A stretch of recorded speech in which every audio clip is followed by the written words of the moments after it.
is a neurotoxic effect in an adolescent brain when you use it long term when your brain is still developing. The other risk is that if you are predisposed to mental illness, such as schizophrenia, psychosis, things of that sort, right? There is also a risk that marijuana use, especially recreational marijuana use, can sometimes flare up a patient who has underlying schizophrenia, because all they do is they worsen the hallucinations, right?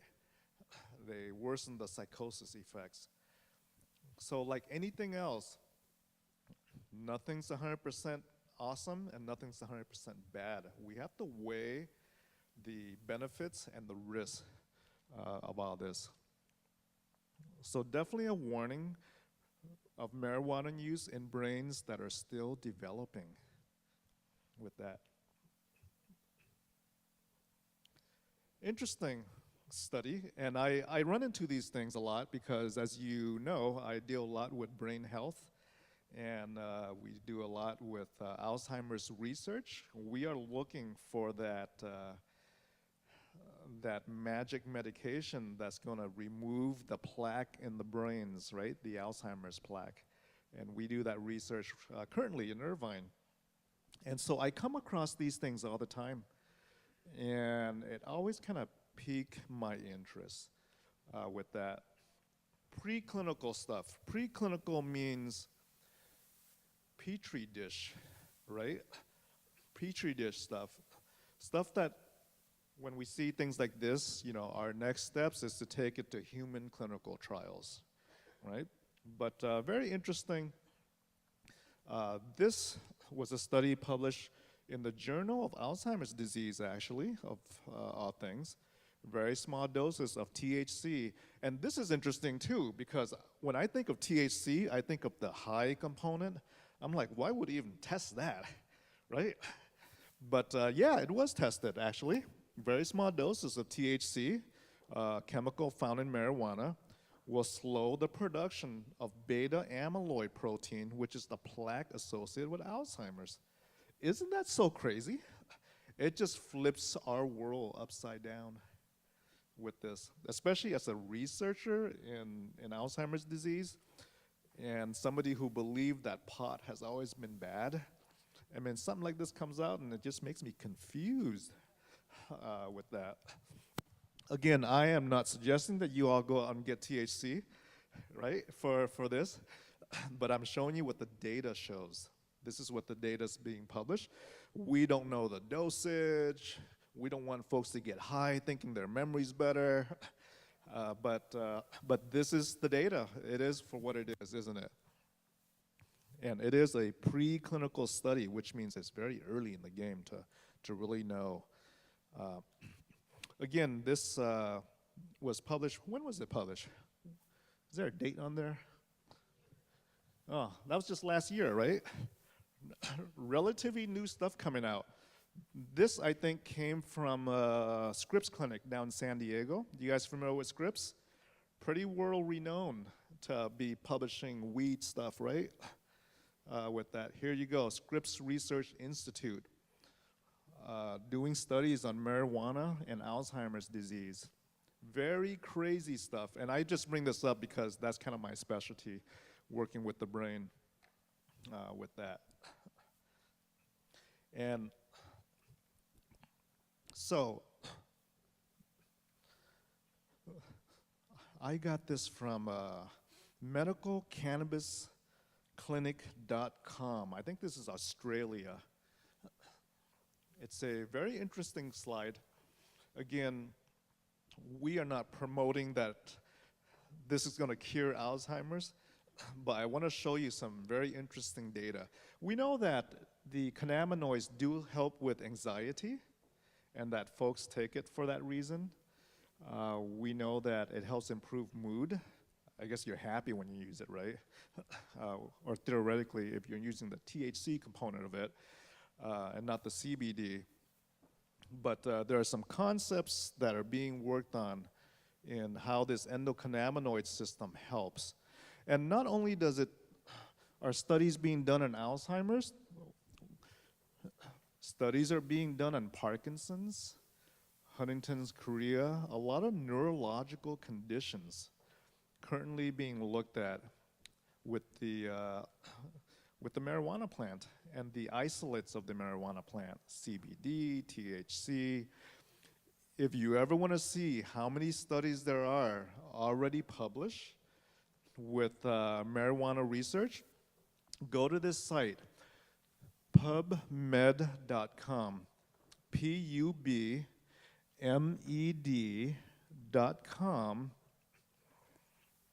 This is a federal government site, right? NIH type site that publishes research articles. Go to pubmed.com, and in the search field, just type down the word cannabis. Type down the word cannabis. Does anyone have access to doing that now? And then telling me how many there are? If you have a cell phone or if you have access to it, go to pubmed.com, put down the word cannabis, and tell me how many published articles there are with that. .gov. Is it .gov? Okay, sorry. Asian IT is not good. PubMed.gov, G-O-V. .gov. Is that right? Put in the word cannabis and tell me how many search literature show up on there.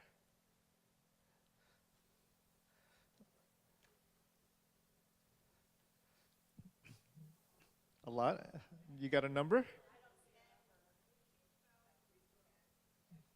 18,000. How much?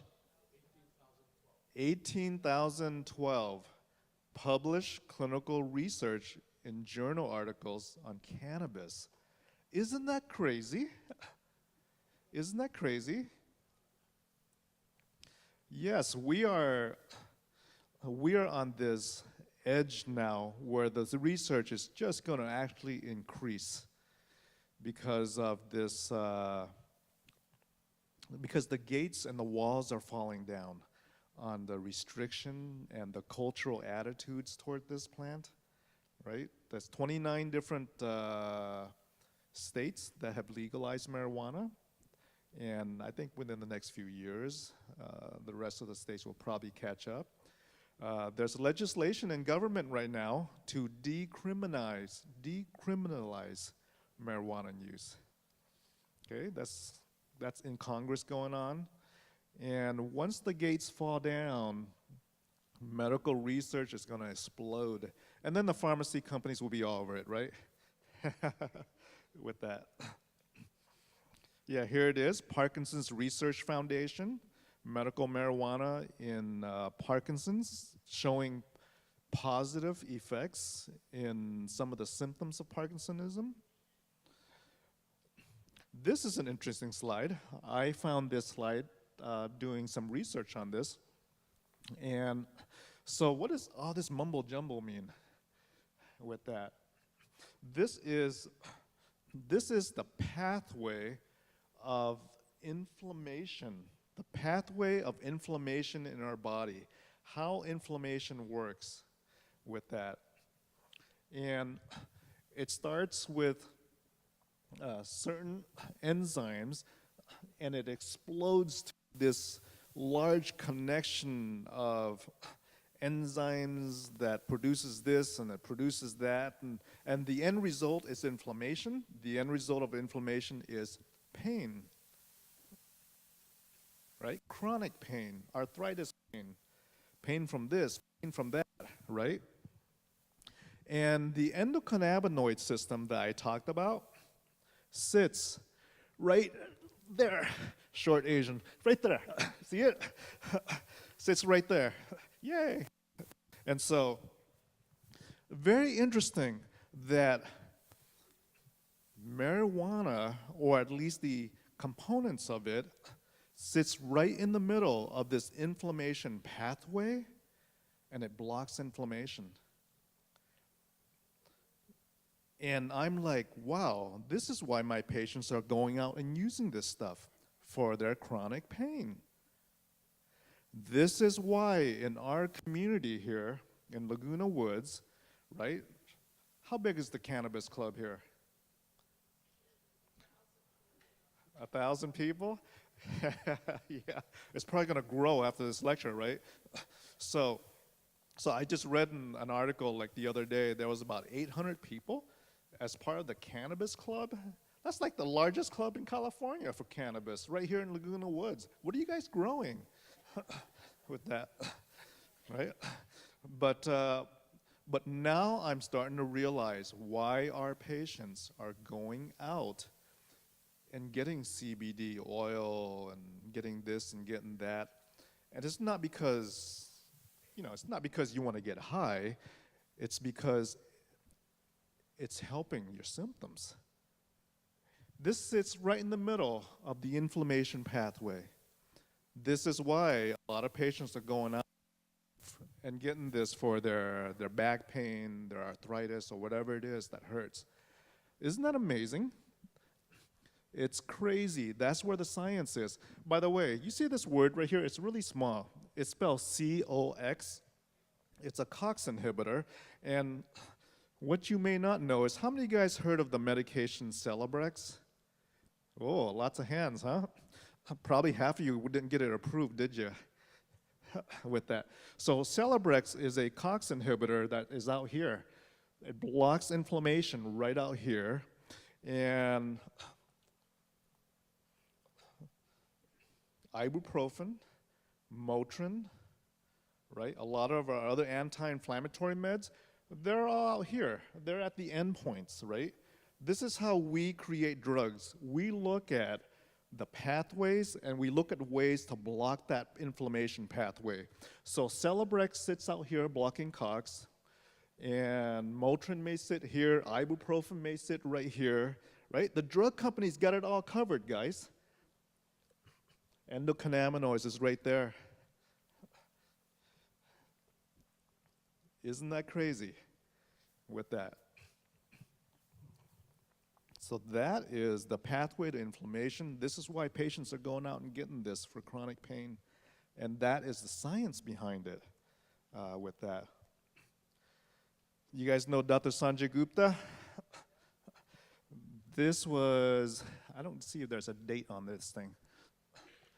April 26, 2018. And I think right after that, a week or two after that, he did another session on medical marijuana. So, this is interesting. You guys have heard of the opioid epidemic? Yeah, not good, not good. The opioid epidemic has two culprits behind it. One's a patient, the other one's a physician who prescribes it. And then there's a drug dealer, right? The pharmacy company, the drug dealers with that. And this is quite concerning because, I've prescribed Vicodin, I've prescribed OxyContin, I prescribed Percocets, Norcos, and all my other doctor colleagues prescribe them too. And it's not because we want to just hand them out, it's because our patients need it. But our patients are dying from it. That's why we're calling this an epidemic. Our patients are dying from overdoses, from withdrawals, from addictions and dependency to opioid for chronic pain. And I'm sure that nobody wants to start out as an addict to these medications, right? We just want pain relief. But as time goes on, we need higher and higher dosages of these things, up to a point where it's super dangerous, where if you run out of the pill and there's no refill, you can have a withdrawal symptoms that's super bad, or you can simply overdose from that, with that. The concern with opioid epidemic is that currently And I think the latest statistics show that over 60,000 people a year are dying from opioids. Over 60,000 folks a year are dying from Percocets, Norcos, Oxycontins, morphine, legally prescribed for pain control. How many folks have died from marijuana overdose? Do you guys know? Yeah, if you go to the DEA website, Drug Enforcement Agency, right? This is the site that kind of catches you if you're doing illegal stuff or overdosing or taking stuff, you know, narcotics and stuff.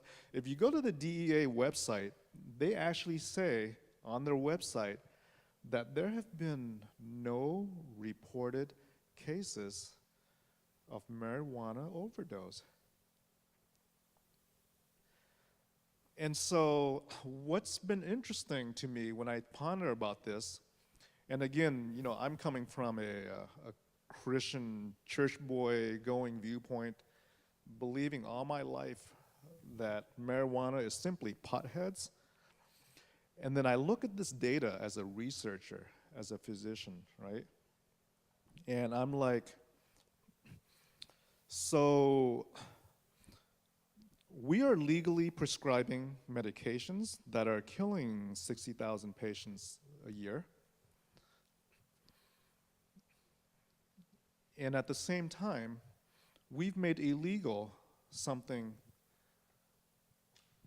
that is effective for patients that haven't killed any of them. Is there something backward about that?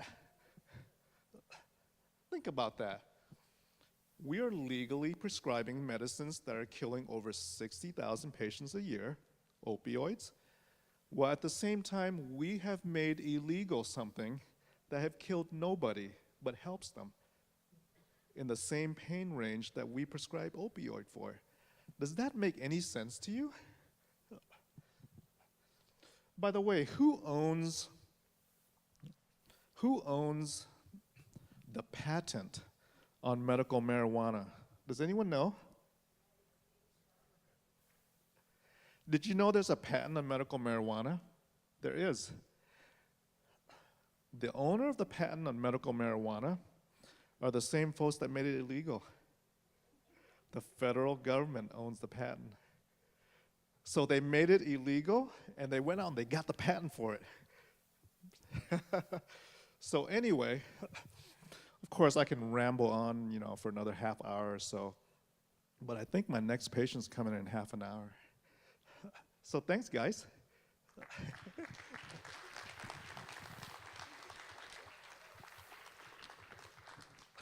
Oh wait, I'm gonna take a picture of you. Looks great.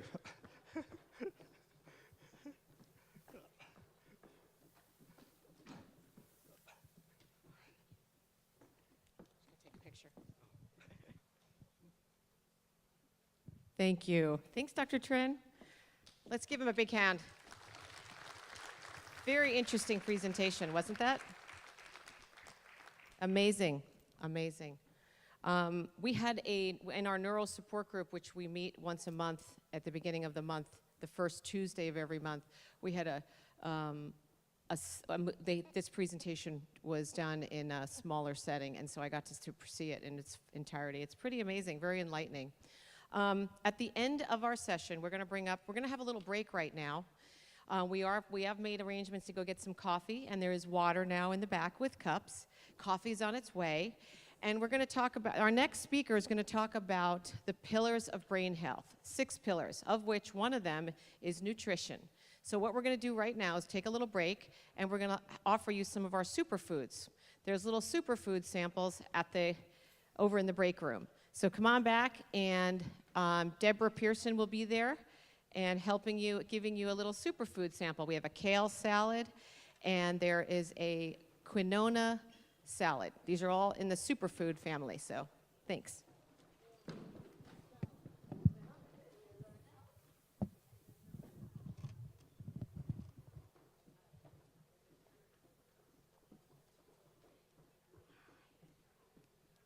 You ready? Okay, go ahead and check it out.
coffee has arrived. So go ahead and get coffee. It's getting set up now. The gentleman is Bruce. He's our caterer. And help yourself. Is everybody enjoying the superfoods? Great, right? And the coffee's at the bar. And there's water. We have water as well in cups in the back. Water and coffee. So just a few minutes, we're going to get started with our next speaker. And I'll be introducing her in about 5 minutes.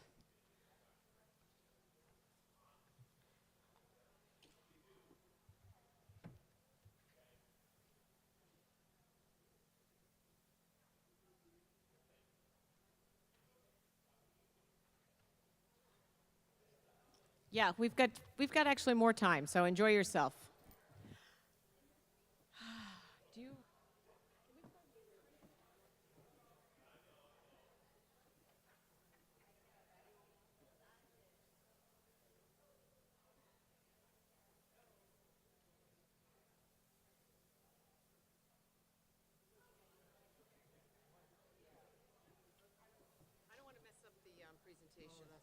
I don't want to mess it up.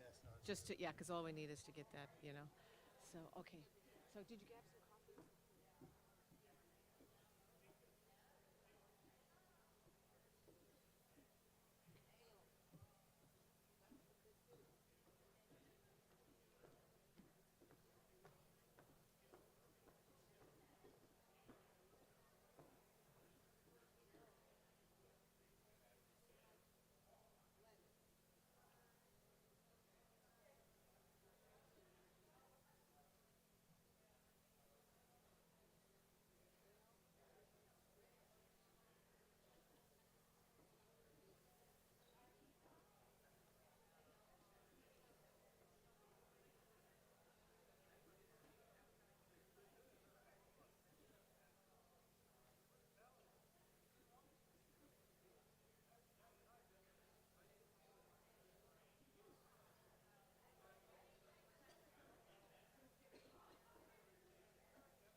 Hey, Karen, can you ask everybody to come on back in? Boy, that coffee did it, huh? That really did it.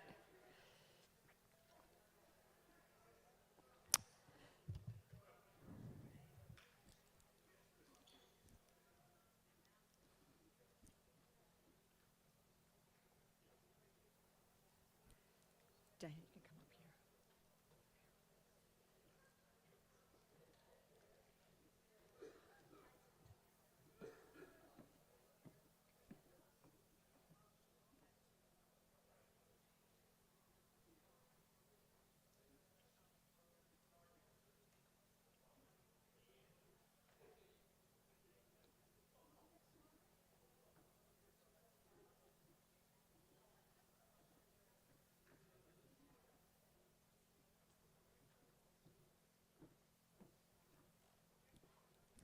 Okay.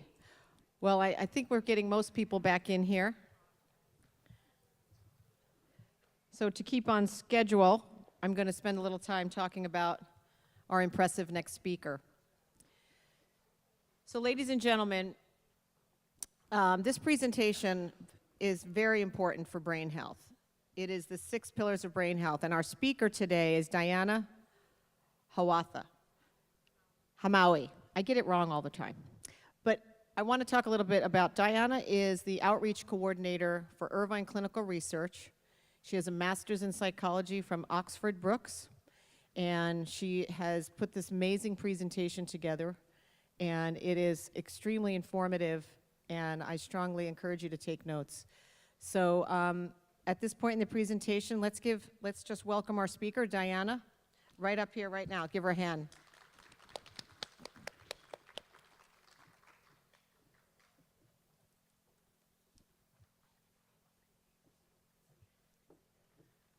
Hello, everybody. Thank you all for coming today. I'm Diana. I work with Dr. Trin at Irvine Clinical. We're located in the Alzheimer's Orange County building. And one of our main missions at Irvine Clinical is to help find a cure for Alzheimer's. And prevention is one thing that we're very passionate about at Irvine Clinical. So today I'm going to be sharing with you guys the 6 pillars of Alzheimer's prevention, risk reduction, things that are that there's research about, evidence-based tactics that can help you reduce your risk of developing Alzheimer's, and not only Alzheimer's, but many different neurodegenerative conditions.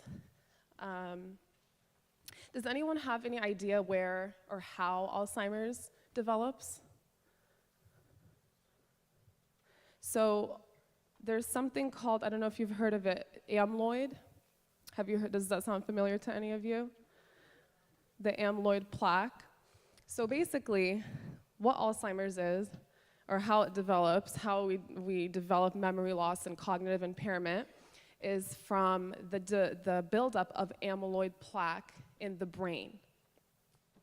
So basically, when this amyloid gets in between 2 brain cells, those brain cells die off.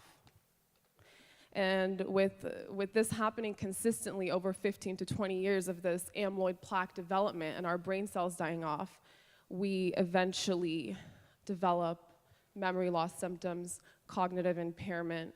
So that's basically how Alzheimer's begins. It's from this amyloid plaque buildup in the brain. And one thing that causes this amyloid to build up in the brain is inflammation. Inflammation is the cause of many other illnesses, like for instance, when you get a fever, that's inflammation. But the difference between getting a fever and something like Alzheimer's is that fever from like a flu or something is acute. So, you know, you get a fever, that means that your body's fighting off the infection, and when it's over with, you're good again. But with Alzheimer's, it's chronic inflammation. So it's inflammation of the brain. But there are things that we can do in our lifestyle to reduce our risk of having this inflammation in our body, having this what we call oxidative stress in the body. And I'm gonna share that with you today. So you can think of these 6 pillars as pillars that are holding up your roof, which is your brain in a sense. So when you have strong pillars, when you have all these 6 pillars in check, you have a pretty sturdy foundation to hold up your roof, and which hypothetically is your brain. But if you have a crack on one of these pillars, then, or in a few of them, you are less equipped to have your roof up, and therefore it could be at risk of collapsing. So the first pillar that I'm going to go over with you is nutrition, diet and nutrition, which is, I think, one of the most important pillars.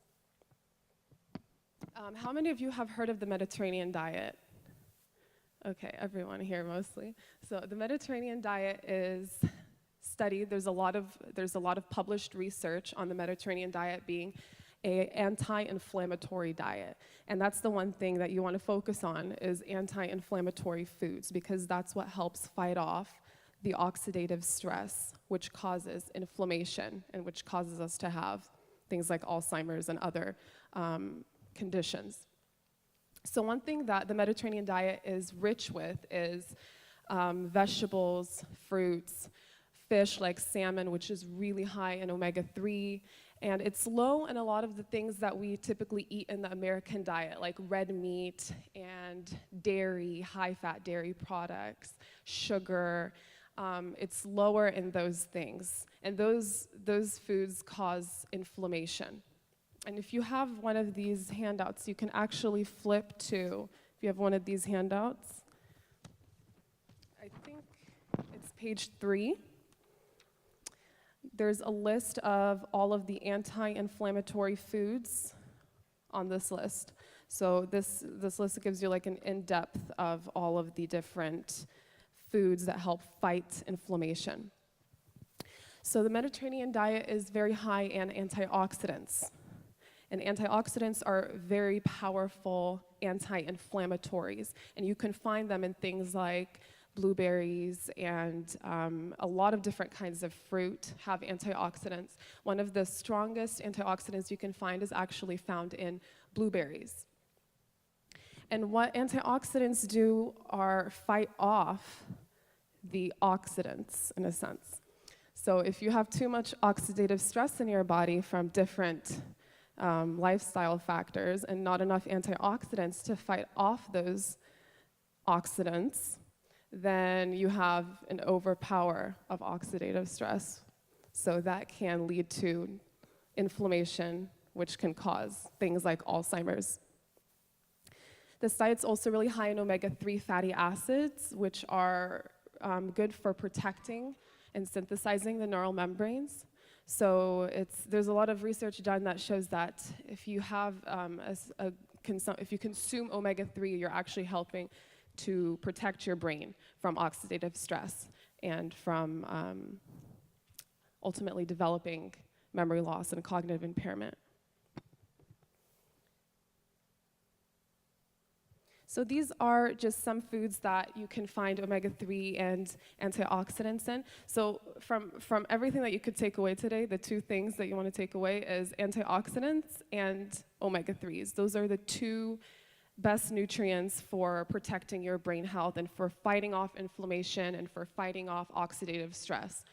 So you can find omega-3 in fish, specifically salmon is very, very high in omega-3. If you are plant-based, you could do flaxseed. Flaxseed is also a really good source. And even olive oil. There's a lot of research to show that olive oil is really, really good for brain health as well. And you can find antioxidants in things like citrus fruits, mango, pineapple, berries, I mentioned, is one of the highest sources of antioxidants. Vitamin C and E are both powerful antioxidants. And almonds, spinach, avocado, sweet potato, all that stuff. Basically, food that's from the source. That's what you want to be eating. Pro-inflammatory foods, like that you can find on this list if you have it. It's on the 5 ones on the bottom. First one being red meat, something that's very prominent in American diet. We eat a lot of meat and a lot of processed food, but unfortunately those things are super, super inflammatory for the body. So we want to try to minimize that as much as possible. And I don't say cut out because cutting out never works, especially for things that taste good. But you can, have it as a treat or every once in a while and try to base your diet off of the 10 foods that are anti-inflammatory on that list, because that way you are, helping to protect your body from oxidative stress and from inflammation. So the second pillar is physical exercise. Physical exercise is actually the largest risk reduction tactic to prevent against Alzheimer's disease. There's actually a study done on a group of women that began in their 40s. And so they followed a group of women in their 40s that did exercise regularly and a group of women that didn't exercise. And they found that throughout their life, when they were in their 80s, their risk of Alzheimer's was actually, I think, 85% less than those who did not exercise. So there's a huge impact of exercise in protecting against Alzheimer's. And one reason that is because of the circulation aspect of it. When we're exercising, there's circulation of the blood going through to the brain. So there's blood flow, which is really important. So if you do, if you want to exercise to prevent these kinds of conditions, doctors recommend to do at least 30 minutes of physical exercise at least 3 days a week. And if you can't do 30 minutes, you can do 15-minute increments, maybe two times a day. That's the same thing, as long as that adds up to 15 minutes. And that'll be helping you to prevent conditions like Alzheimer's disease and to increase the amount of years you can live without these kinds of conditions. Some exercises that you can do are things that you might already be doing, like gardening. If you like to garden, if you work up a sweat when you're gardening, that's a form of exercise. Yoga is a really good one because not only are you getting physical exercise, but it's also really good because of the meditative aspect of it, which is good to, relax you and all that good stuff. Swimming, any kind of sports that you like to do, even housekeeping, like when you're cleaning your house, if you're vacuuming and you're working up a sweat, that counts as exercise as well. Just anything that you can do to get your heart rate up a little bit, a little sweat, it can protect you from so many diseases in the long run. The third pillar is brain exercise. And this pillar goes off the theory of use it or lose it. So if you are not using your neurons, your brain cells, to make connections while you can, they'll die off eventually. So by stimulating our minds, we are actually helping to keep our brain active and those neurons connecting so that they don't die off. Mental exercise actually reduces the levels of amyloid plaque in the brain. So there was actually another study published that took a group of people that were, there was a group of people that were educated and a group of people that weren't as educated, people that had higher levels of mental activity throughout their lifetime and people that had lower levels of mental activity. And they found that the people, when they did brain scans on these people, PET brain scans, they found that the people with higher levels of brain activity throughout their life had amyloid plaque levels that were comparable to those in young adulthood. And the people that did not have as much brain stimulation throughout their life had amyloid plaque levels that were comparable to those who had Alzheimer's disease. So, and these two groups of people were the same age group. So you can see how much, just by that study, that brain exercise helps to protect our brain and our brain cells from these kinds of conditions.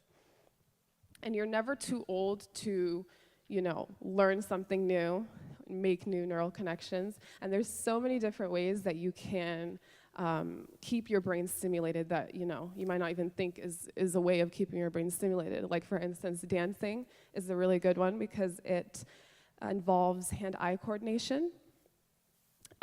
Knitting, gardening, dancing, I mentioned. Playing board games. If you like to play board games, that's a really good one to keep your mind stimulated. You could play chess. Sudoku is really good. Taking a class, even if it's something like a cooking class where you're learning how to cook something new, anything that you're learning that you didn't know before, your brain is making new connections. So this brings me into the next pillar, which is sleep.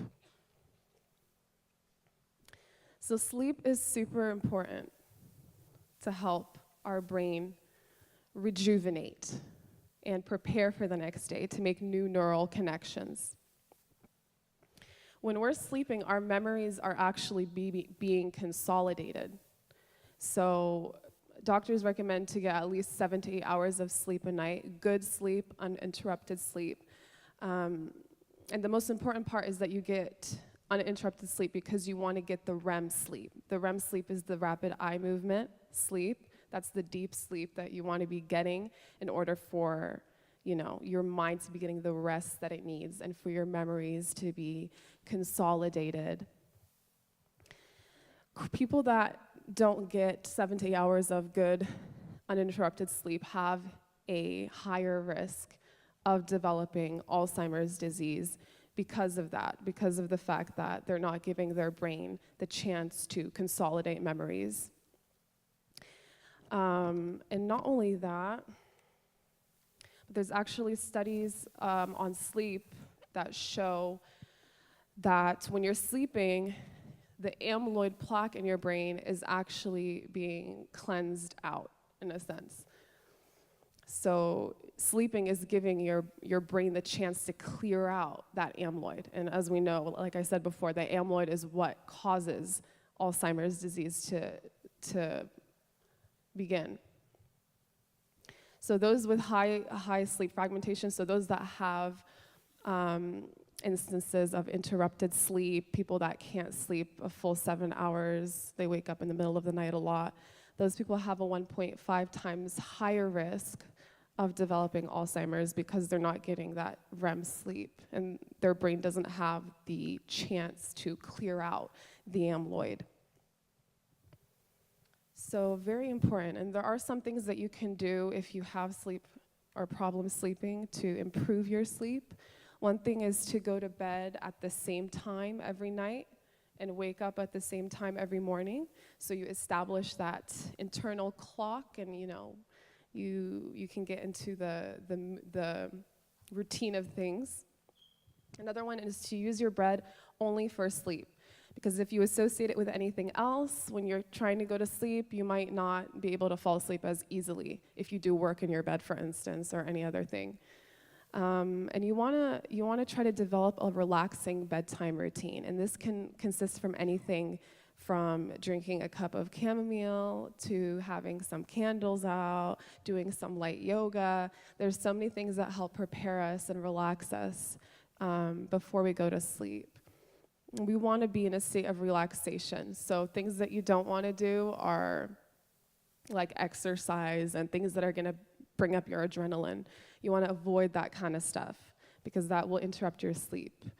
Another thing is to avoid over-the-counter sleeping pills because you can develop a tolerance effect to where you can't go to sleep unless you have that medication.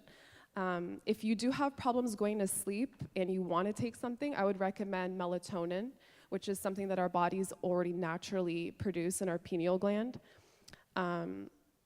And one thing that actually disrupts our ability to sleep sometimes is if you are on your phone or if you watch television before you go to sleep, that actually interrupts the natural production of melatonin in our pineal gland.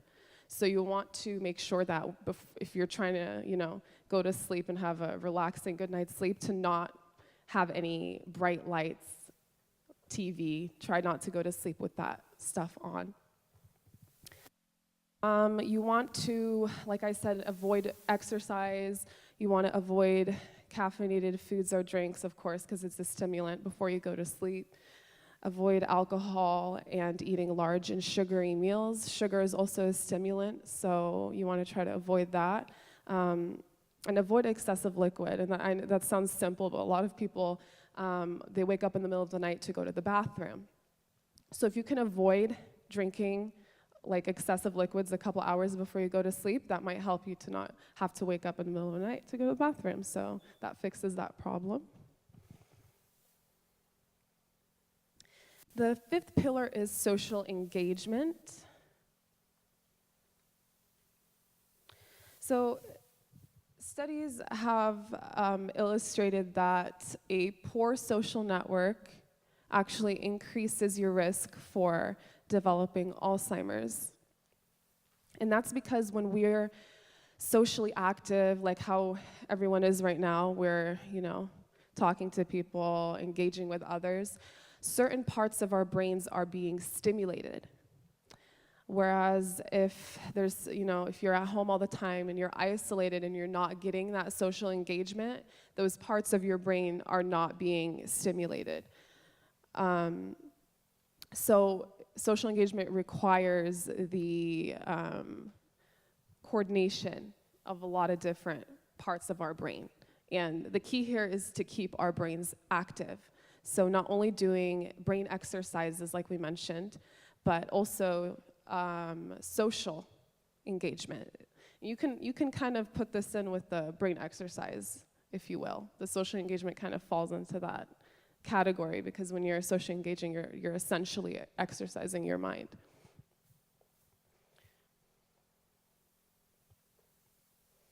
So tips to keeping strong social engagements.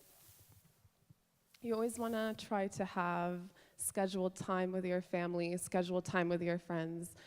A lot of time we might feel like, I really don't feel like doing anything. I don't feel like going out. I don't feel like this. But it's in those times that you should try to have scheduled appointments with your friends, your family, because if you have it scheduled, then you're more likely to go to it. Volunteering in your community is a really good one. Taking a class of something that you enjoy doing, like cooking or a sport, or even gym classes. If you have a gym membership or a gym that you go to, they have classes there. That's a really good way to get two birds with one stone. You get the physical and the social. Having a support group or someone that you feel that you can connect with, like a church group or any kind of temple or any religious thing that you are a part of, is really good to stay engaged with that, to feel a sense of support and connection with others. So just really keeping, trying to avoid isolation and being in tune with the community, just like you are today right now. This is really good for your brain. You're doing something very good for your health.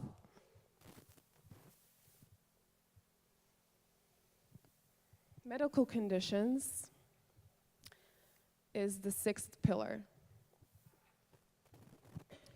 So there's actually a lot of medical conditions, underlying conditions that put us at risk for developing Alzheimer's.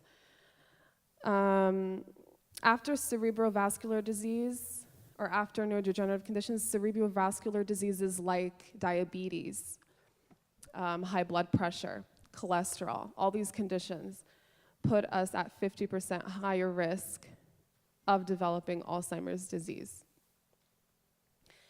So with diabetes, diabetics are 50% more likely to develop Alzheimer's disease because of something called insulin.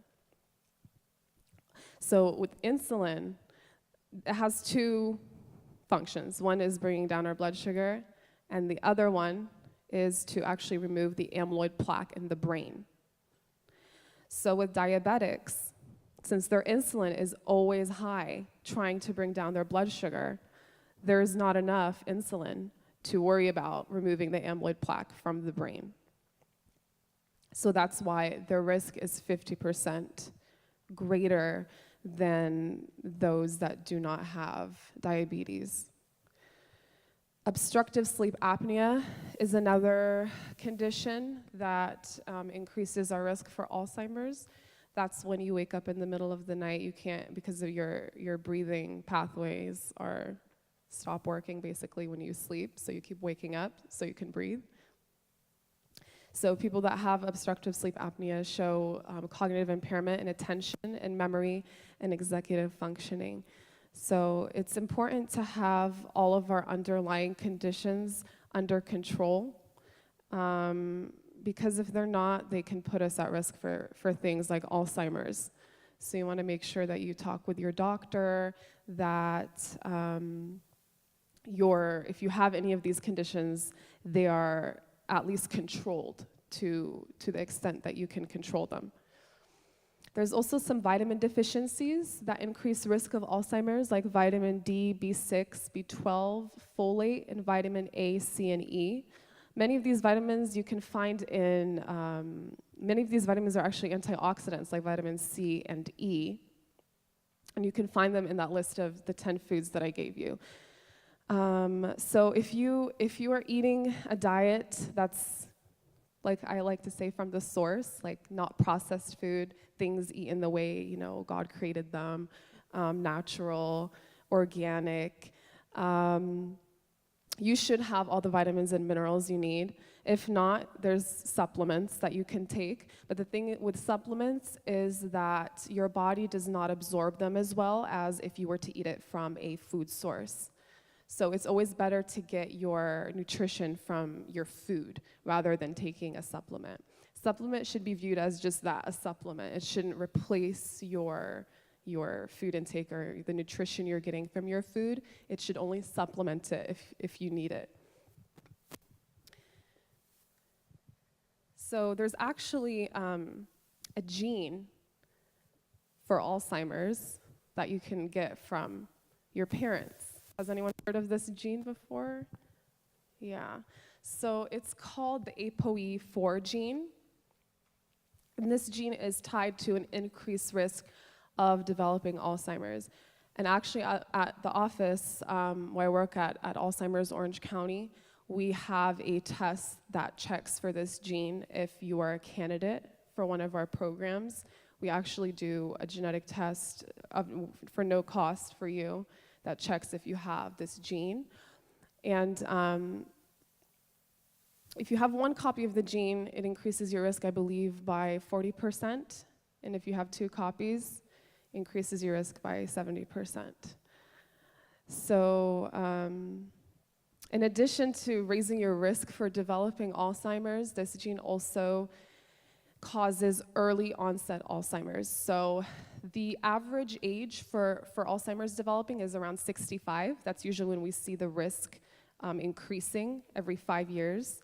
But if you have this gene, your risk of developing Alzheimer's before the age of 65 is actually higher. So, and at the office, we don't just want to check for this gene and be like, okay, you know, sorry, you have the gene. We don't want to depress you. So we do have prevention programs in place. We have medications that are in the phase 3 of clinical trials right now, which is the last phase before it gets passed to the FDA to get, to basically target the amyloid plaque in the brain, which currently we don't have any medications that do such a thing.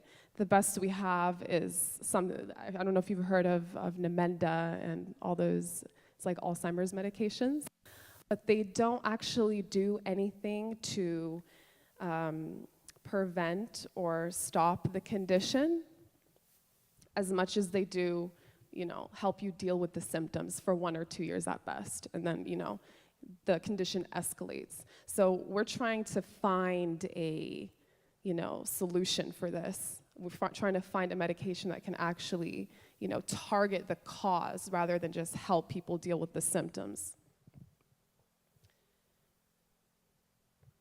So I can't stress enough early intervention. So you don't want to wait until you're having the early symptoms of Alzheimer's disease to take action. You want to take action as early as possible.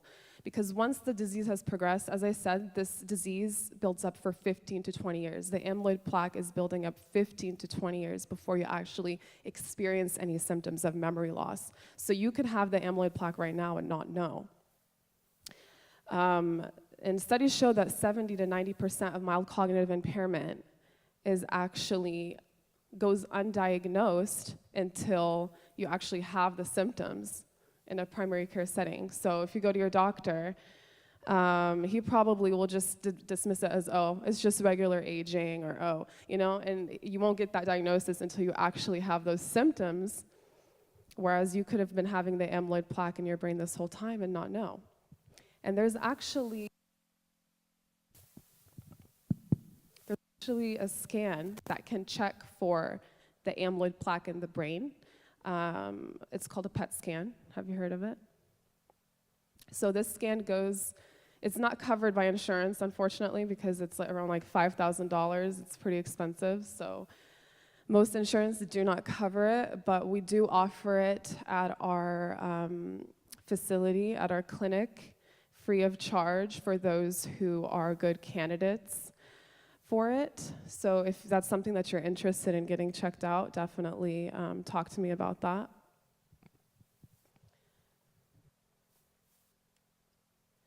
And the current treatments that are out there right now, as I mentioned, at best help you deal with the symptoms for 1, maximum 2 years. So there's really no medication that addresses the root cause of Alzheimer's. So there's no cure as of now, but there is hope with all of the clinical trials that we're doing. There is hope to find a medication that can, we have medications right now that are designed to target the amyloid plaque in the brain. So the most important thing to do is the 6 pillars that I went over today. implement those in your life as much as possible. Try to, control what you can control, which is our lifestyle. And our lifestyle plays such a huge role in our health and preventing inflammation in the body. So the best advice I could give is control what you have control over, which is our lifestyle factors. And then from there, if you have any concerns of memory problems or you have Alzheimer's that runs in your family, I don't know if everyone got one of these, but if you got one of these, there's a little blue sheet that's attached to it.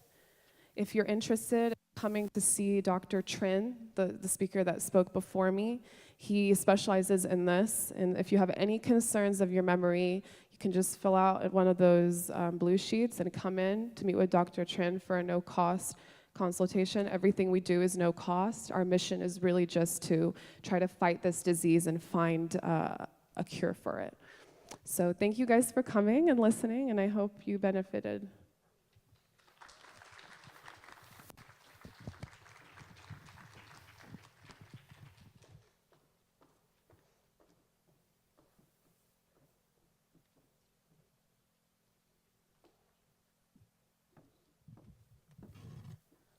Amazing, right? Thank you, Diana. That was excellent. Let's give her another hand.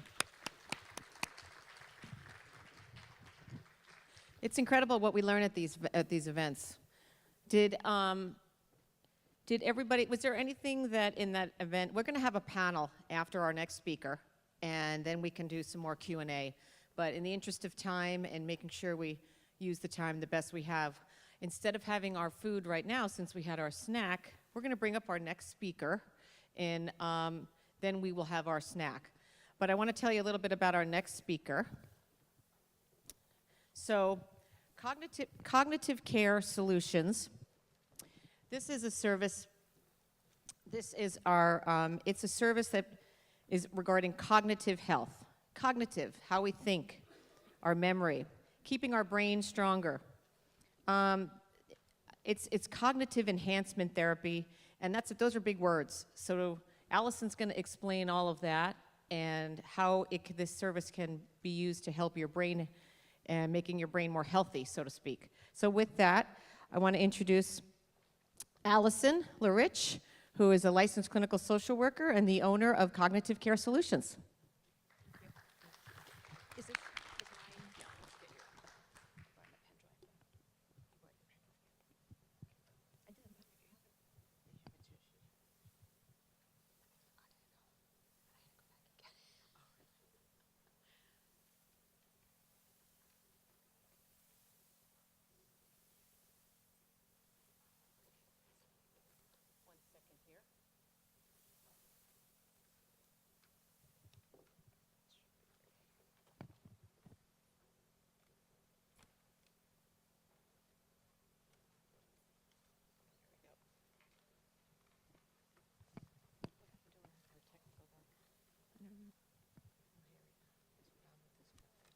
No, it's okay. Just.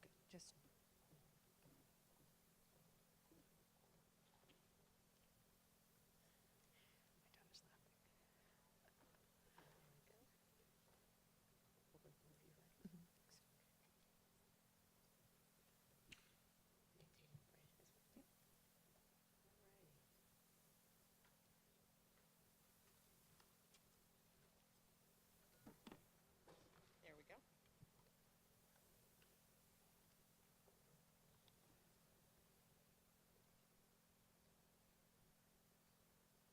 Okay.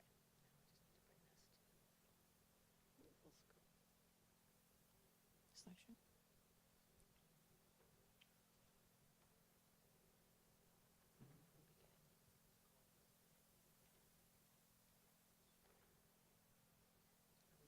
I think we're okay. Okay, a little technical difficulty, but we'll be okay. Like Dr. Trin, I'm technically challenged as well. So today, usually a lot of you have heard me speak on maintaining brain health. I'm going to just talk a little bit about a few of the things that Diane talked about, kind of highlight some of the things that are relatable to cognitive fitness. Now, I want to start off, though, like Lisa said, I'm a licensed clinical social worker, and I've been working with older adults for almost 30 years. And it's become my passion to speak about brain health because I hear on almost a daily basis, patients come to me and say, I was just diagnosed with MCI, with mild cognitive. And to get that diagnosis and not have a prevention for it, and certainly not have a cure for it, some of you know, is extremely scary. And the truth of it matter is we don't have prevention. That is the truth. We don't have prevention, and we don't have a cure. And I hope one day that I'm standing in front of a group of people and I can say we have a cure, or at least we have a proven prevention program. But I can't say that today, unfortunately. But what I can say is that there are things that every one of us in this room can do to try to stave off the disease process. And that's hope, right? So we have to look at the things that we do have and not just the things that we don't have. I think all of you would agree with that. But until that, there's statistics that I want to give you that are absolutely staggering with Alzheimer's, in regards to Alzheimer's. Just in Orange County alone, there are 84,000 people in Orange County that are diagnosed with Alzheimer's disease. That does not take in consideration the other types of dementia. That's only Alzheimer's disease. We have a dementia called Lewy body. We have dementia that's related to a stroke. We have all different types of dementia. Alzheimer's disease is only one type of dementia. It's the most common form of dementia, but it is not the only one. So that's staggering, and it's in many of the research articles that I read, it's described as a tsunami, and that's exactly what we're experiencing here in Orange County. It's a tsunami. There are 34,000 caregivers in Orange County alone. That number is staggering. 34,000 people who live in Orange County are taking care of a loved one who has a dementia. There's 5.7 million people in the United States with dementia. A person is diagnosed every 65 seconds with the disease. 1 out of 10 people are 65 and older that are diagnosed. So you see why I'm passionate about this. Many of you have heard me talk. I have you wonderful followers, my groupies, and a lot of new people that come. And that's why I'm passionate, because one day I really want to be able to say that there's a prevention. I personally don't know that it's happening anytime too soon. But I'm hoping that with all, UCI is down the street from us basically, and they're doing just tons of research on Alzheimer's disease and dementia. Lots of smart people are there. My son is there. And so, I hope I have a vested interest in this. As I get older, guess what? I'm at the same risk. So I do what I can to modify the different risk factors that are related to the disease.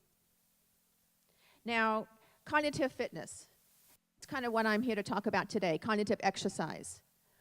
And like I said, all the dementias are degenerative. There's a decline in your neuropsychological functioning. And we have to do things that will keep us healthy.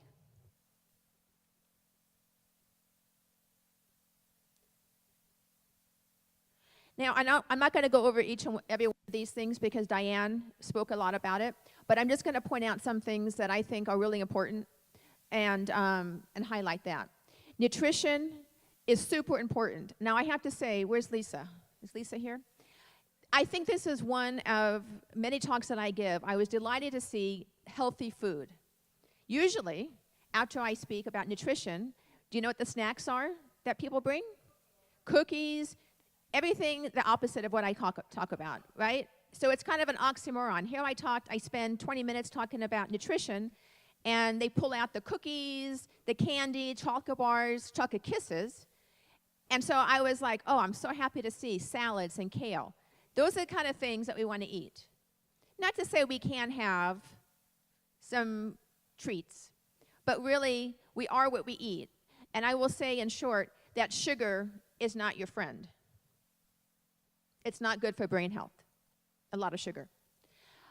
Physical exercise, one of the things that is really important, and I think it's kind of cool, is that when you exercise, and it doesn't matter if you're running a marathon or you're doing exercises in a chair, you know, just lifting a couple cans of corn or a couple cans of peas, that's exercise. A chemical is released. Does anybody know what the chemical is called? It's similar. It's called, the chemical is called BDNF.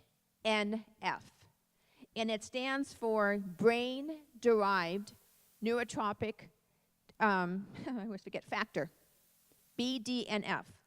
And that chemical helps the brain make and create new brain cells. Now, is that cool or what? So you want to exercise, right? Now, you don't have to exercise and run a marathon. I'm not telling you to leave here and start, you know, running, because many of you can't. But when I ask people, do you exercise? Many of you say, no, because I don't have time. And that's the biggest excuse, because I bet every one of us, me included, we sit and we watch probably at least 30 minutes of TV per day, right? Probably. Well, while you're sitting and watching TV, that's fine. Get a couple cans of corn or peas and just do some raises. Because as we get older, our muscles are not as strong. And if you do trip and fall, you want to break that fall. You don't want to have a hip fracture. I did home health for 10 years, and I never saw a good thing happen after a hip fracture. Lisa has a fabulous program with Down with the Falls. That's what it's all about, is maintaining safety. Many of you have heard me say about throw rugs. Do I tell you to have throw rugs, or do I tell you to get rid of them? Get rid of them. Throw rugs are super, super dangerous. They cause so many problems and falls. Okay. Now, managing stress and depression, that is, you can see how the bubble, all these things are interrelated. So I can't just talk about brain exercises without talking about all these different components. This is what my program does. My office is down the street. It's about a mile from here. And we work with folks to help modify these different risk factors. You choose the ones that you want to work on. You do it. I don't choose it. My therapist don't choose it. The patient, the client chooses. And this one, though, is super important. They're all important. But managing stress and depression and anxiety, what happens to your memory when you're depressed and you're anxious? Down. Good. It doesn't get better. When you're depressed and anxious, can you concentrate? No. Your concentration goes down. So it's really important to manage these and to learn new coping. And as Dr. Trin was speaking, I was thinking, it's too bad that when doctors prescribe all the opiates, that they don't also tell you to go to a therapist and learn new coping skills to deal with the pain. Because pain is also not only physical, pain is psychological. And really, when you take pain meds, if you're working on your own cognitive therapy and finding new ways to cope, guess what? That medication's going to be better. It's going to work better. And maybe you don't even need the medication because you're going to figure out different ways to deal with the pain. Not always, but sometimes. So treating depression and anxiety is really, really important. And many times in my clinic, we treat this first because it's hard to assess your memory if we don't have a good baseline. Does that make sense?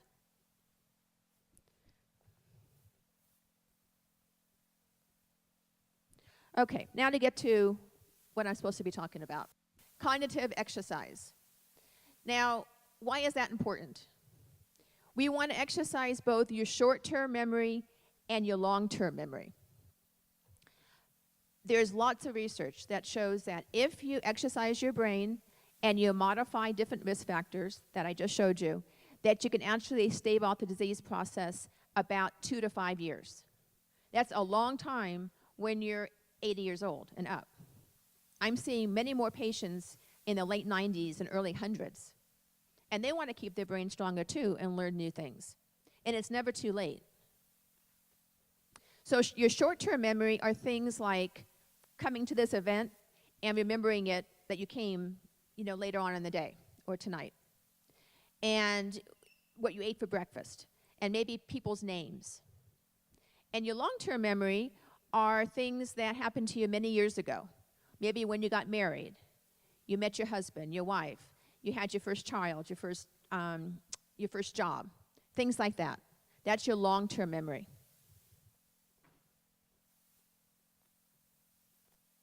Now, the brain's ability to create and grow new neurons, the fancy word is called neuroplasticity.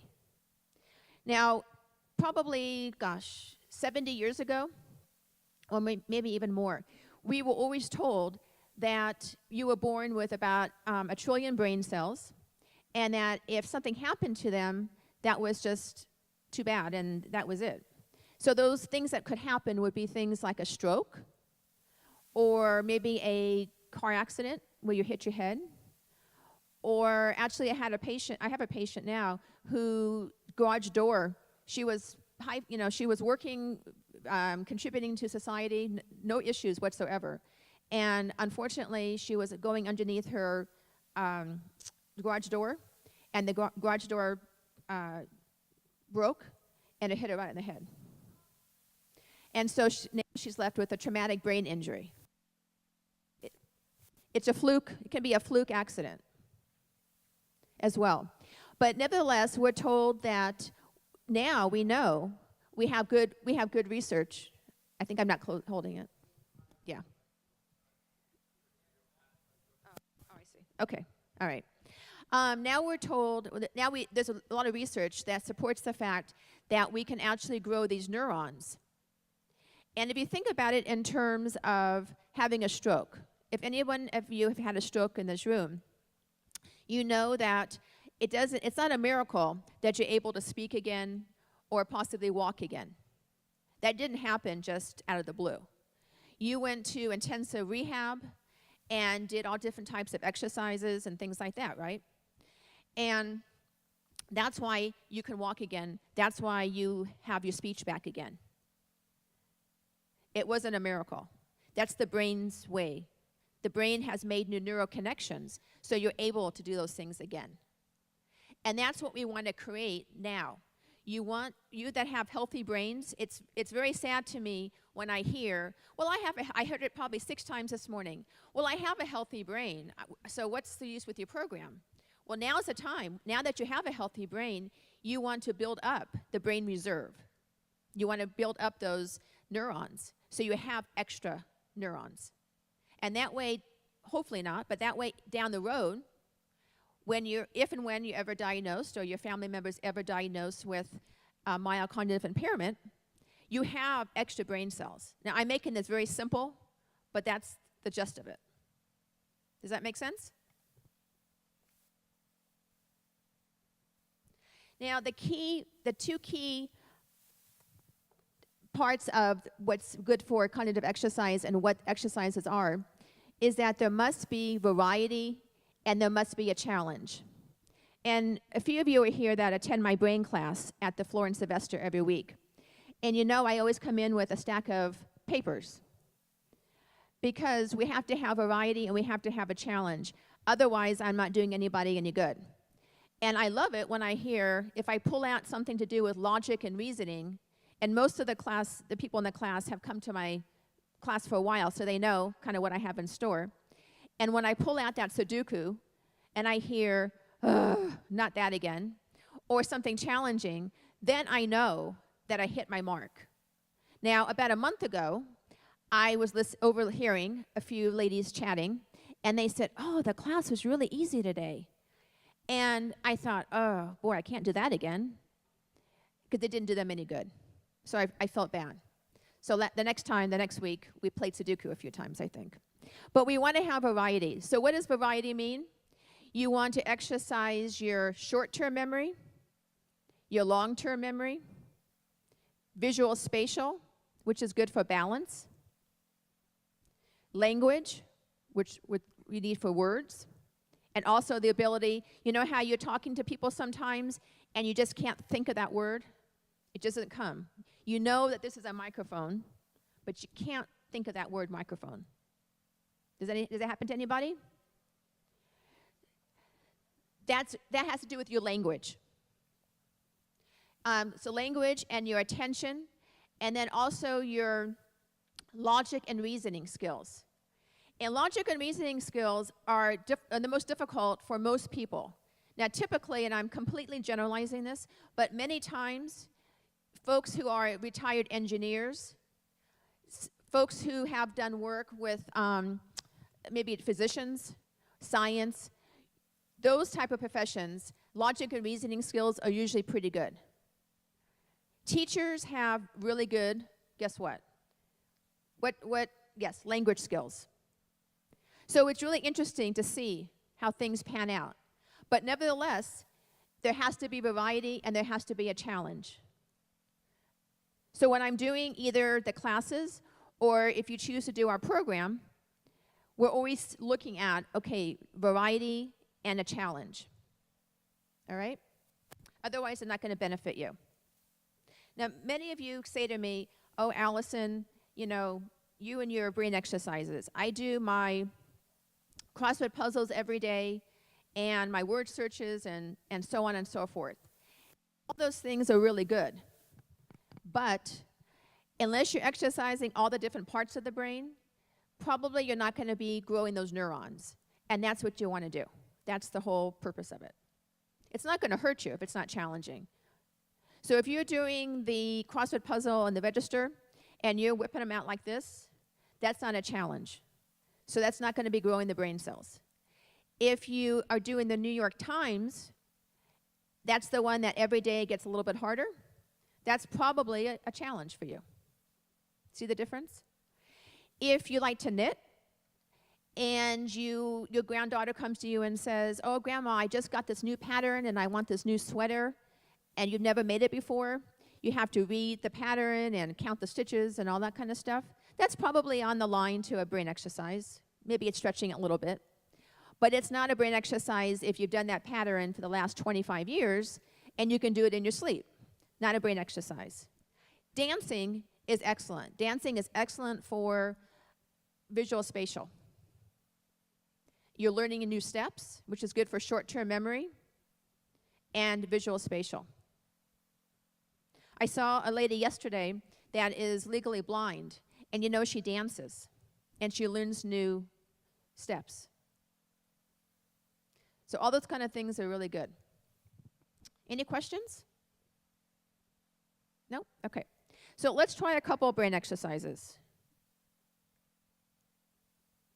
All right. So these are things in common. The goal is to find what is common to all the items in column A that are different, that makes them different from the items in column B. 2 words. Good. Some people say, well, the north side of the country, the south side, but it's not. Rhode Island, 2. New York, 2. See the pattern?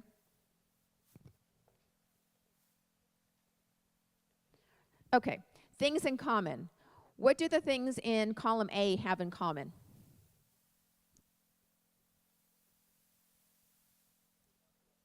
Not double letters, triple letters.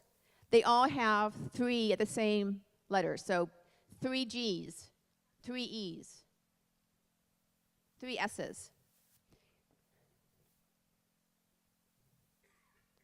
What are the things in common in column A?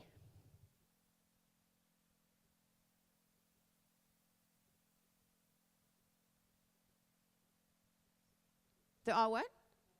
Yes. Oh, Joanne, you knew this.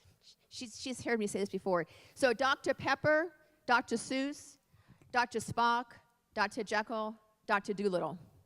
See it? Okay. Now this is for sequencing. What's the number that's going to follow 11? 13. This was too easy for you. Okay.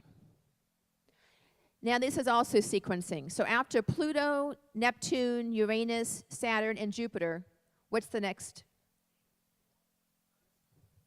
What's after Jupiter?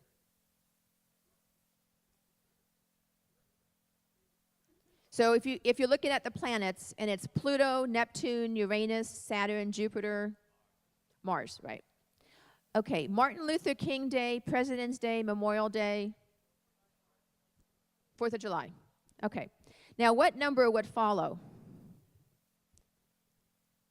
First, you have to find, I'll give you a hint. You have to look at the pattern. You have to find what the pattern is.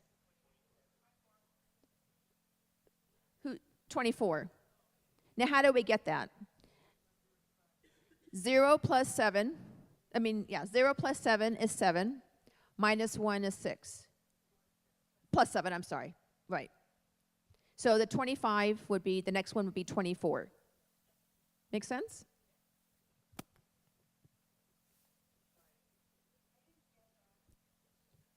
You didn't get that? Okay. That doesn't mean any, don't take that to, oh my gosh.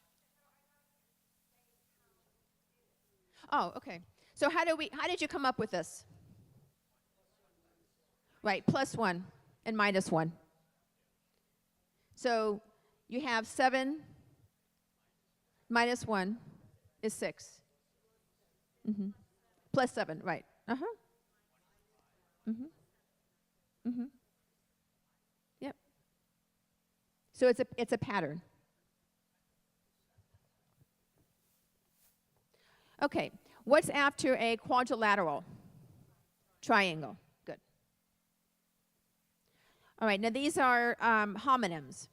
It is a poor idea to try to pour yourself a glass of milk with your eyes closed. Let's try these.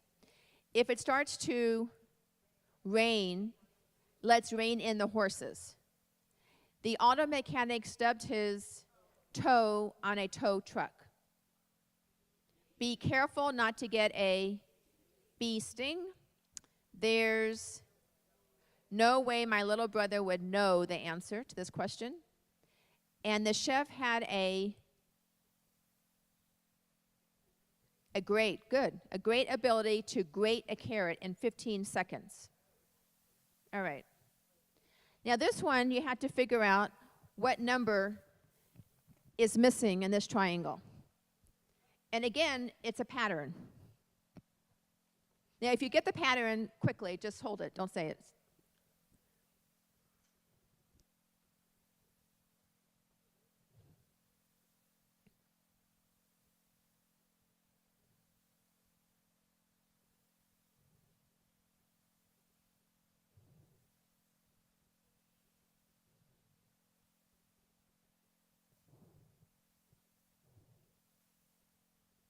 Who sees the pattern? Who knows what number that belongs in that triangle?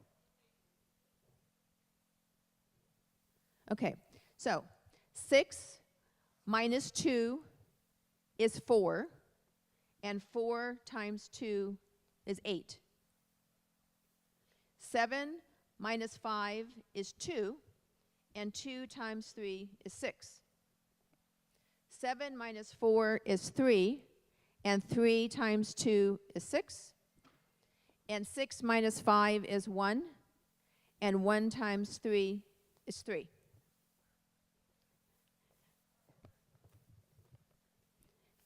Now that helps you with logic and reasoning. Now, the last one. These are proverbs. Now, these are things that you may or may not have heard. And this is for your long-term memory. So it takes 2 to tango. Killed the cat. The apple a day keeps the doctor away. One man's loss is another man's gain. Actions speak louder than words. Finders, keepers, losers, weepers. To err is, size is golden, and to err is human. So this is all for long-term memory. Okay, well, you just strengthened your brain. Half an hour brain exercises. How much time do you think per week is recommended to brain exercise? How many minutes? Or how many hours per week? 2 hours per week? A little bit more. I like 5, but actually 3. 3 hours per week of brain exercise. So here you go. You got just a half an hour today. You have 2.5 hours more left. Okay. Any questions? Yes.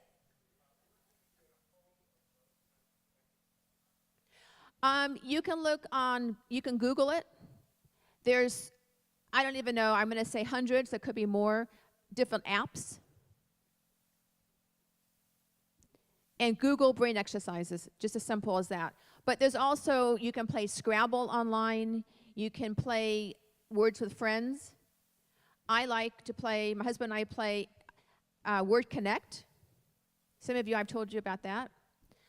There's hundreds of games, thousands probably. I have a brain exercise book on my table, which is nice. I like this book. One of the reasons I like it is because it tells you what part of the brain that you're exercising. So it has an area, it has sections for memory, for logic and reasoning. All the different parts of your brain are divided out. And you can know, so that way you know what you're exercising. Now, there's not a whole lot, I don't know that there's a whole lot of books or things to do or things that you can purchase for short-term memory. But one of the things that you can do, I'll be right there. One of the things that you can do actually is in the morning, write down 5 or 6 words. They can be just random words. They can be related to something. Usually in my class, I'll have 6 words and I'll relate them. They'll all relate to each other. So maybe about a holiday or about the weather or something like that. We look at those words. I erase them on the board. And then I ask at the end of the class, who remembers those 6 words? That's for short-term memory. So at home, write them down. If you're by yourself, write them down. Turn the piece of paper over. Go on with your day for an hour. And come back and see if you can remember those 6 words. If you can, then do it for maybe another hour. Or add more words, something like that. You can play the game Concentration, the card game. If you don't have the game Concentration, you can go get a deck of cards, take maybe 12 pairs, put them face down on a table, and play. You know, what cards? You have to match them up. So there's a few different things you can do for your short-term memory. You had a question, Eli? They can take one of my classes. Thank you. And I didn't ask her to say that. She's one of my groupies. Yeah, and I don't think I mentioned, but the one-to-one sessions that we do, they're paid by Medicare, so there's no out-of-pocket expense. So if anybody's interested, you can come see me after this presentation. Yes, Eli?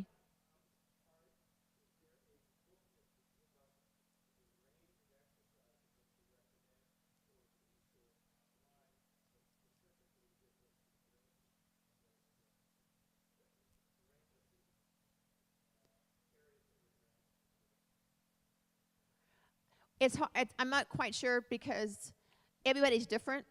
So what's good for you might be too easy for somebody else or too hard. You mean like a list of books?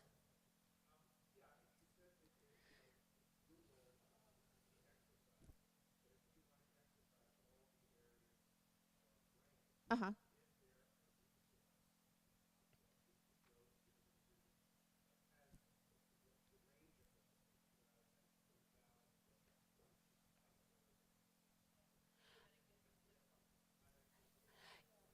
Well, I would say that's one book out of many books. You can look at that book, the book on my table.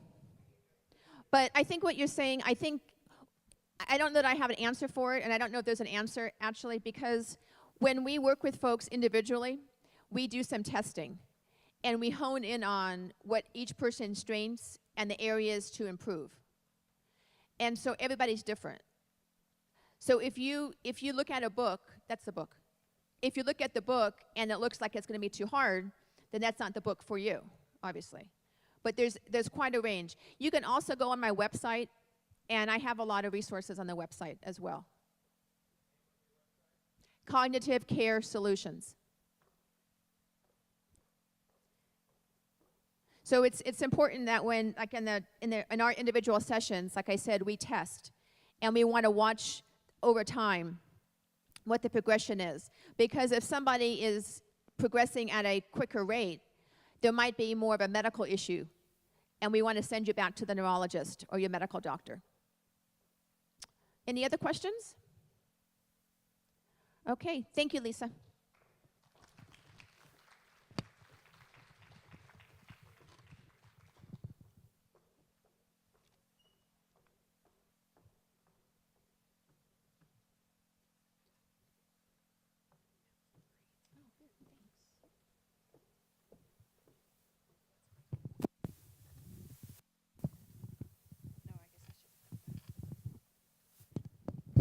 Okay, that was wonderful. Thank you so much. I encourage you to visit in the back. There, I think that's what it was going on.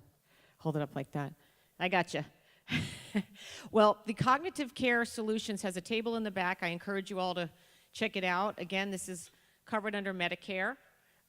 Should you choose to take into work with them. I think it's a great program. I encourage a lot of my patients. My name is Lisa. I'm with Memorial Care Home Health. I don't think we talk too much about what I do. This is the part of the program that we try to pull in the nutrition, we try to pull in the medical marijuana, the alternative therapies, and then there's your home health, which is always, if you are homebound, or if you know somebody that's homebound, their primary care physician can write an order for home. And I work with a lot of the homebound here in Laguna Woods, and my skilled nurses do as well. And if people are having problems with cognition, we refer them to Cognitive Care Solutions. So I encourage you, if you know somebody with MCI, I also work with the dementia community, which I refer to Irvine Clinical Research, and Alzheimer's. And of course, at this point in the show, we're going to take a little break, and then we're going to come back and have a panel for Q&A. But we have some lunch for you folks, and so if you guys are ready, just go ahead back and use the restroom and have some lunch. Take this time right now, and then we'll come back and have our panel and closing remarks. Thank you.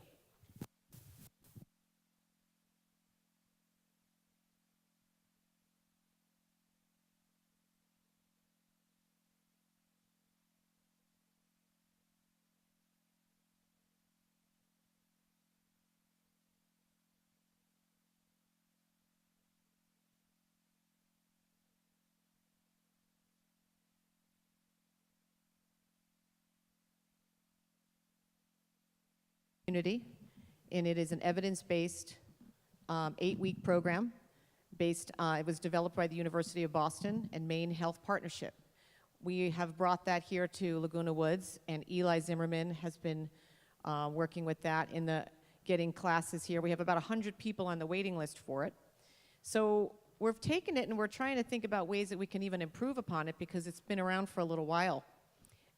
With that, there's a Down with Falls coalition that was started by Adapt to It's very own Steve Carpenter. And part of the program with fall prevention, the last class, we talk about durable medical equipment that you can put in your house, which so many people are lacking. How many people went to the senior summit? Okay.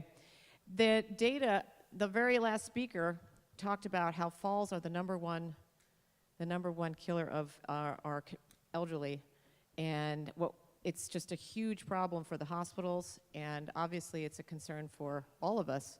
So the fall program, Matter of Balance program, really emphasizes the prevention. What can you do to improve your balance, to prevent falls?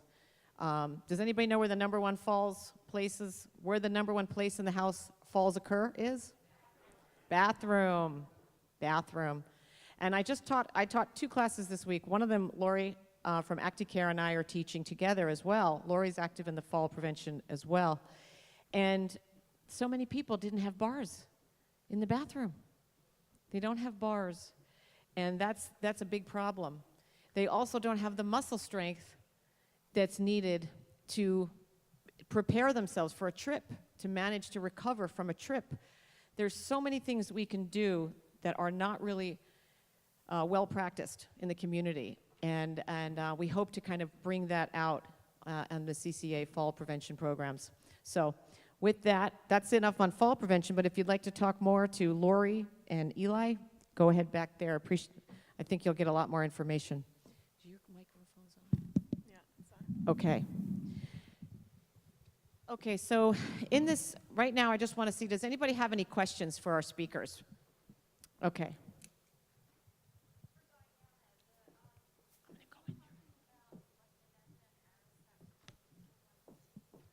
Yeah.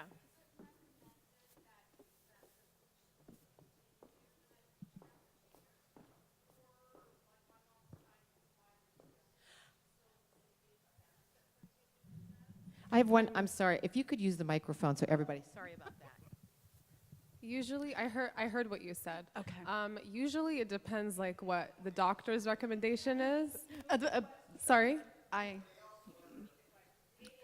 asked about Oh. Go ahead. You can repeat it if you want.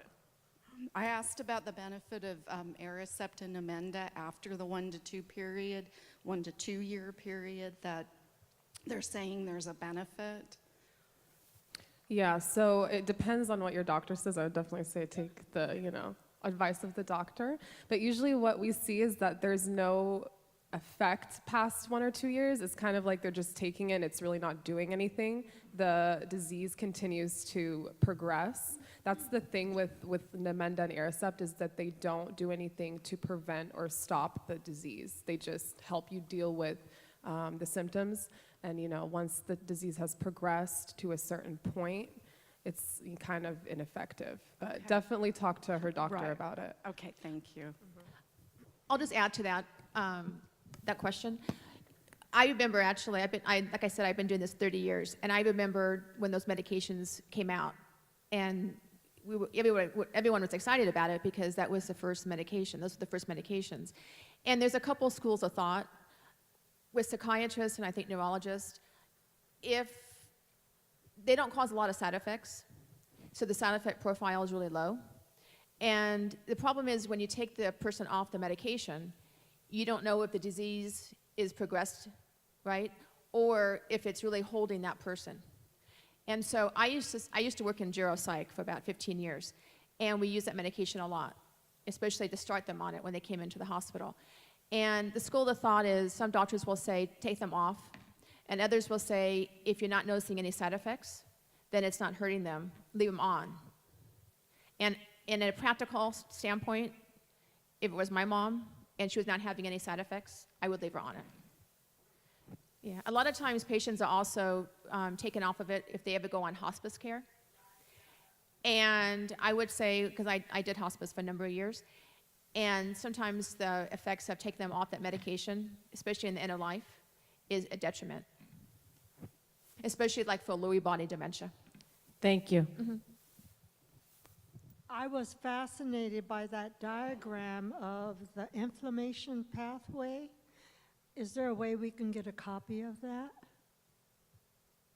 The inflammation path, the handout, we actually have some outside on the table. Well, he had it on the diagram. Oh, of for the marijuana. Yes. Oh, yeah, I can get you a copy of that. I'll just get your information after and I'll email it to you. Okay, thank you very much. Here you go. Well, first a suggestion. We all left our email in the front. Can you just send it to everybody on that list? Yeah, I could Okay. do that. Instead of us having to come up to you afterwards. Yeah. My question is for Lisa. You need a prescription, don't you, for Medicare to cover your services? No, not for my services, because really? it's under psychotherapy. So it's just a phone call. I don't need a doctor's order. And Medicare will accept Medicare, For it pays for it. reimbursement. It's a Medicare paid service, not HMOs. So if you have SCAN or Monarch, no. But if you have regular Medicare with a supplemental, yes. And with regards to home health, if there's a person that needs home health, that you need a prescription for, a order, doctor's order, etc. But that's different for Allison's, you do not. I already asked the question about HMO, and you said HMOs are not covered. How about PPOs? When you, Yeah, a lot of PPOs will pay for the service. You just have to meet your deductible, of course. And sometimes there's a small copay, but many times there isn't. thank you. Uh-huh. And I have another question for Diana. You mentioned, I think it was high frequency and low frequency sleep interruption. Is there a definition for high and low?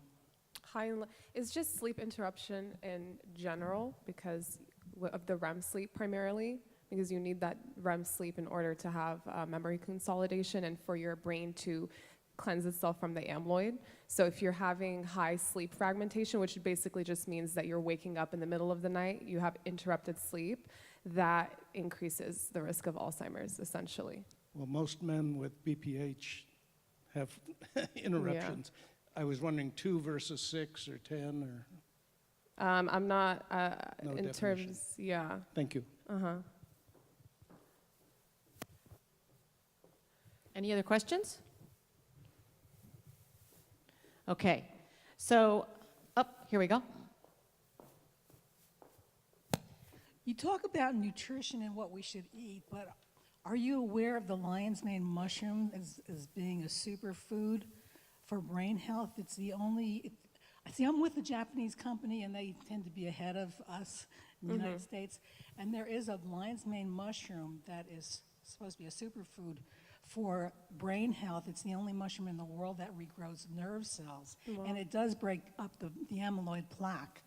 And our company has that. And Very also interesting. water is important too because you need to hydrate the brain. And we have a special water, it's magnetized water, that helps with brain health. And there's a study that was done in Japan where the people that drank the Mag water, it stopped the progression of the dementia. And the people that drank tap water, they continued to get worse. So that's I've seen a something. study like that. I think also there's a study done on water to do with, that has silica in it, I believe. And they did a study on people that had mild cognitive impairment, and it showed that people that drink the water that have high levels of silica, like 45, I think, grams it was of silica, they had over 6 weeks or 16 weeks, I think it was, less symptoms of mild cognitive impairment. And that you can actually find in like Fiji water, I think it's called Volcana or something like that, water. It has a high level of silica, so it helps to reduce the levels of aluminum in our body, which helps to fight Well, the lion's mane inflammation. mushrooms reduces it breaks up the amyloid plaque. Yeah. It helps to counteract the oxidative stress. Thank you. Any other questions? Comments? Okay. So at this point, I just want to invite our sponsors to come up. And want to come up and say hello? Denny used to do that all the time. Thank you very much. You guys are wonderful. Thank you so much. Thank you. Let's give them a hand, everybody. Thank you very much. Thank you.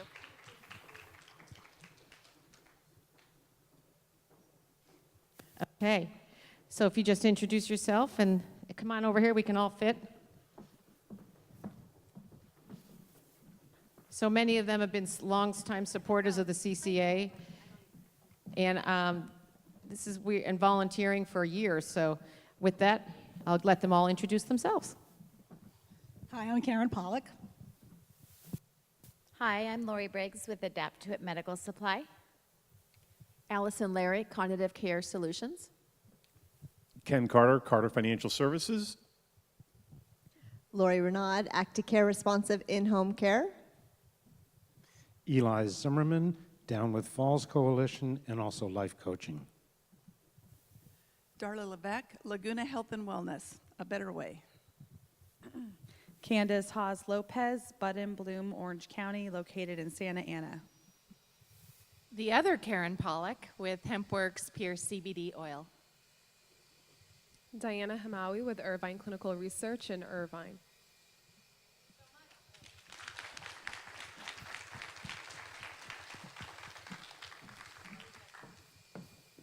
Thank you guys so much. Without your assistance, none of this is possible. Thank you all so much. Okay, and that's it. Dun-dun-dun. Thank you so much for coming. We'll see you at the next show. Thanks.